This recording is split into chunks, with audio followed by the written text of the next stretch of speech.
Most images that you work with in Photoshop are going to be raster images, also called bitmap images. Photoshop does support vector images. It's important to understand the difference between those two types of products so that you'll be able to use Photoshop effectively, or perhaps another product like Illustrator, which is another product that works really well with vector products. So let's go in here to Photoshop. And this image is a raster image, and it does have a few vector elements on it. The text is vector-based, and also this particular frame is a vector-based frame. So let's start by working with the raster elements, or the bitmap images.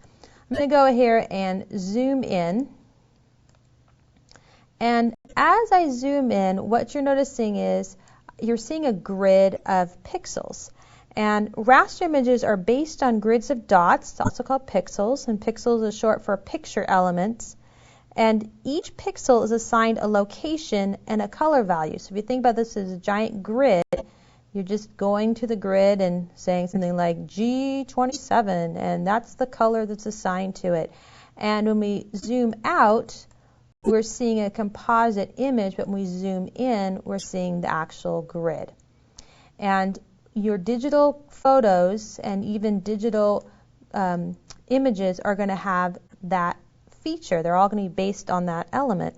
And so when you're working with some type of editing, you're not actually changing an object like this fish object, but rather you are selecting a group of pixels. Make sure I'm on the right layer here. You're selecting a group of pixels, and then you're able to edit that entire group, either by coloring it, deleting it, copying it, etc. So there's that group of pixels.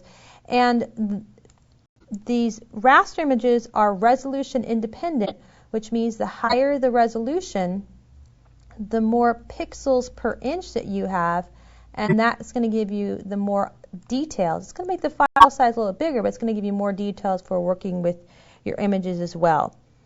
This is raster images or bitmap images are great for continuous tone images, so things like photos, JPEGs, TIFF files, also things where you're going to be doing painting or photorealistic images.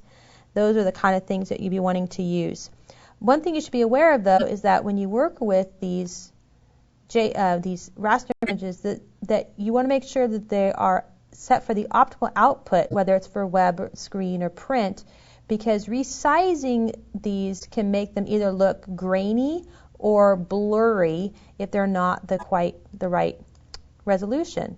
Now, Photoshop is mostly going to be used for raster images. However, it does support vector images. Let me go ahead and deselect. I'll just do a quick Control D here. And type is an example of a vector image until we output it until we output the file to something or export the file to something. This type is still going to stay as a vector. And if I'm using my type tool, I'm able to change the font, and I'm able to change the size. And as I make changes to it, Photoshop is not using pixel information, it's using vector, which is really more mathematical. And I can easily resize this information and rotate it and skew it and whatever I want to do. So I go in here to transform. Let's try transform rotate.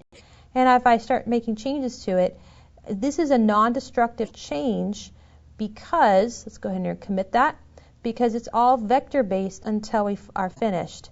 Now, another example is this circle down here. This circle was created using a shape tool. These are some shape tools. And so it's actually not just pixel based. It has a mathematical formula that's telling Photoshop the size of that circle. In fact, if we take a look at paths, we can see there's this frame here, and it's related. Oh, there, it's not that frame. Let's click on this. There you go. We can see there's a frame, and it's related to this particular shape, and it can be altered and edited, and it's using some nice, clean mathematical curves, and it could also use mathematical lines. But vector shapes retain their crispness crispness even when they are moved or resized or changing colors or adding different effects. Now it all comes down to what are you going to be exporting your image to. And so these are some images that were created and then placed in a product as either vector or raster images. And sometimes it's hard to see on our screens just because of the nature of your screen doesn't always show you the detail of it. But as I zoom in, this is a vector based, and I want you to notice here on the Y, you can see it's a nice clean image around the Y, nice clean smooth lines. And if I move down here, here's a raster image, and you can start to see, like around the circles and maybe around the feathering here, some elements where things are starting to degrade. And this was actually at a high resolution. So this is a resolution that's common for print, but you can already start to see some of that degrading. And if I go down to 72, you can actually see some more of these, what we call an alias, where it's starting to look jagged, and maybe jagged around the circles, a little bit of artifacts. And really you can start to see the artifacts. Let me zoom into this even some more. And you can start to see the artifacts here in this green, especially if I keep zooming in, you can see that element. So this particular image would have been better off as a vector. Now the other thing has to do with when you size it.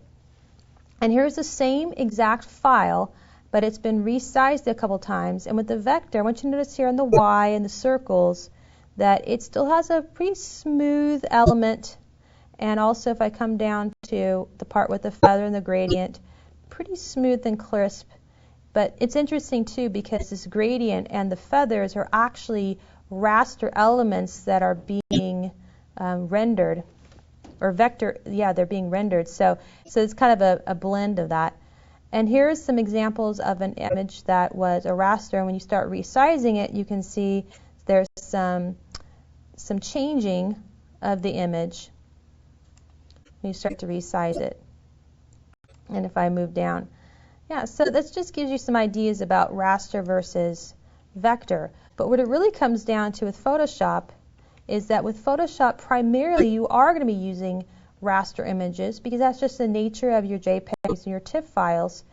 However, you can use that to your advantage because Photoshop has all these great tools for toning and coloring and modifying and even selecting the pixels so you can tone and color and modify them and rotate them. So it gives you the tools for working with these raster images, and then the vector images as they're available, you can work on them here in Photoshop too. And ultimately, when you output those files to an optimal setting, they'll be ready to place either in your print products or your web or screen products, ready to go.